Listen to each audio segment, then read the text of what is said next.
All right, let us finish up the first chapter of A Bucket Full of Courage about Betsy Johnson from Bryan Station. Where we left off, right when her papa, Robert Johnson, had returned from the Kentucky country. So let's see what happens next. Robert Johnson attacked his second bowl of stew.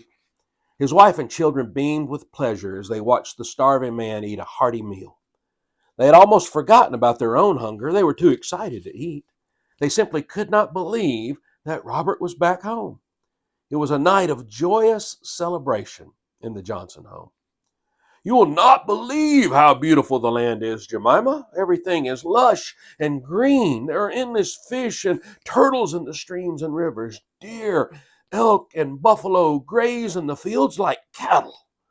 And the land is just there for the taking, hundreds and hundreds of acres. Was the journey to Kentucky difficult? She asked. Oh, very much so. It was hundreds of miles of mountain trails. We walked all the way down Dan'l Boone's Wilderness Trail through the Cumberland Gap and up to Boonesboro. We met up with some good folk from North Carolina near the Cumberland River. It was a huge group of folks by the name of Bryan. They set up a fort on the Little Elkhorn River. That's where I left Cave and William. They seemed to like the spot and decided to make their home at Bryan Station. So you left them there and traveled back here all by yourself? She exclaimed. Wasn't that a bit foolish? He smiled at his wife. I made it home, didn't I? He winked at his children.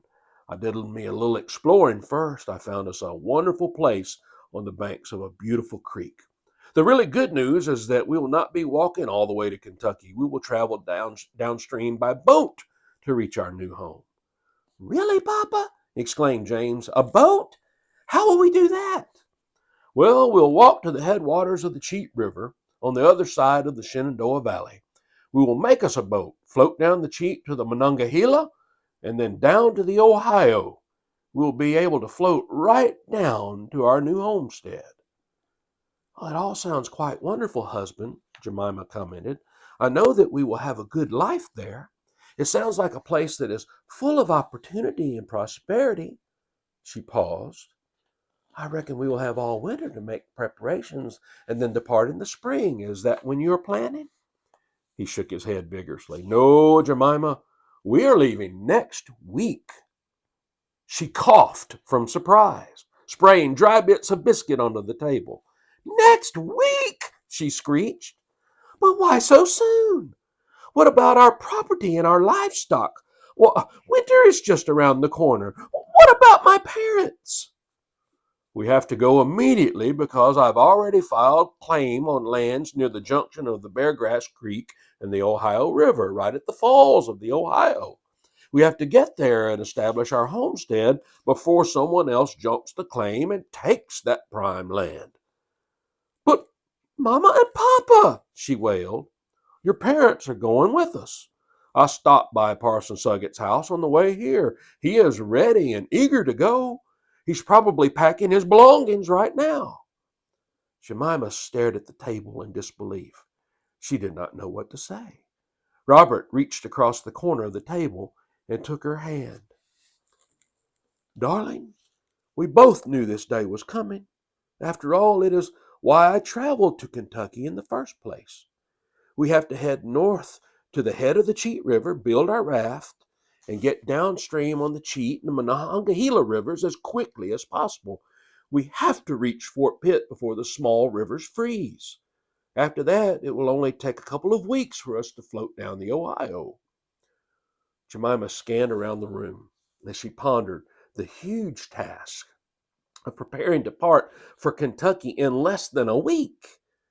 She felt overwhelmed. It seemed that she could scarcely breathe. Her heart raced. She was on the verge of crying.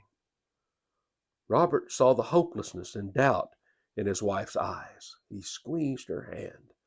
Darling, everything will be all right. You will see. It will take less than a week to sell our land and livestock. Then we will be on our way to Kentucky. We will get there just in time to build a warm new cabin for the winter. He shifted his gaze to his children. What about it, boys and girls? Are you ready to go to Kentucky? James and William both yelled an enthusiastic, Yes, Papa, let's go. Betsy grinned and responded, I'm going wherever you go, Papa. So that's the end of chapter 1. I know it was kind of a short one, but I was just at such a good stopping place, but that's okay.